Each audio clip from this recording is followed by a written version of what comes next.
Our next question from the audience. And we'll start with you, Mr. Robles, on this next question. Both of you have been part of the past few administrations. What have you done to assure fair processes for promotion and job assignments? And there's a second part to this, so if you need me to repeat it, please let me know. What have you done to encourage personnel to report misconduct by supervisors and administrators? Well, that's a little difficult for me because I've been retired since 2007. Haven't done anything lately, but I do know that when I'm elected sheriff, we're going to look at the entire promotional process. I've been accused of, in running this race, I've been accused of being identical to Bob Doyle. I'm about as much like Bob Doyle as he is. It's just not a fair assessment of who I am and what I represent. Everyone's different and everybody does things different. You know, as far as the promotional process, I think it needs to be fair and equitable.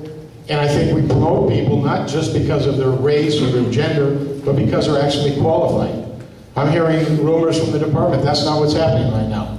I'm understanding there are a lot of deputies that are very unhappy with some of the promotions made for just that reason. People are getting promoted not because of how qualified they are, but because they're preferred by administration for whatever reason, be it race, gender, and that's wrong. You can't just promote people like that. It's got to be the right people in the right place for the right reasons. And I don't believe that's happening. I know that my opponent has had something like 27 department employees contribute to his campaign, almost $10,000. 15 of those people have been promoted. I really wonder what that is really all about. How fair is this process?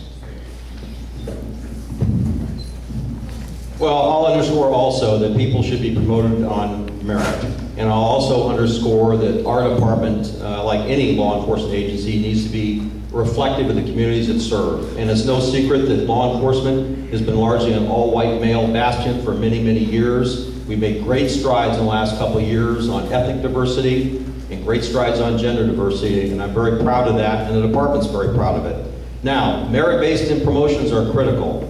And I think most of you should be aware, and many of you that were around when the transition occurred, even during the appointment process, there was actually a study done by our captains and our lieutenants and our sergeants, a study on correlation on the previous sheriff's linkage of promotions and money being donated. The previous sheriff had changed the posture of the department from what earlier sheriffs had done in firewalling off the politics out of our office.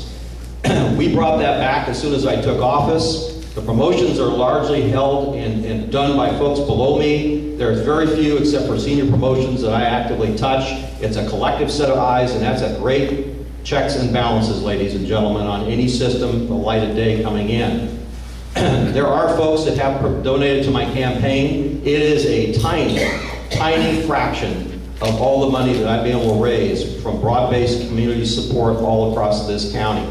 That correlation study set in motion our opportunity here to firewall that off. And by firewalling off, the previous sheriff had his undersheriff who competed against me as his campaign manager. The heir apparent was the treasurer, and the spinmeister, the executive office, all controlled politics and promotions in that office. And many of the executives knew full well the year before I was returned back to the department to take it over, that was a major problem in our department. So we firewall that off. The sheriff is political by nature, but nobody in the sheriff's chain of command is involved in my campaign or my politics. Thank you.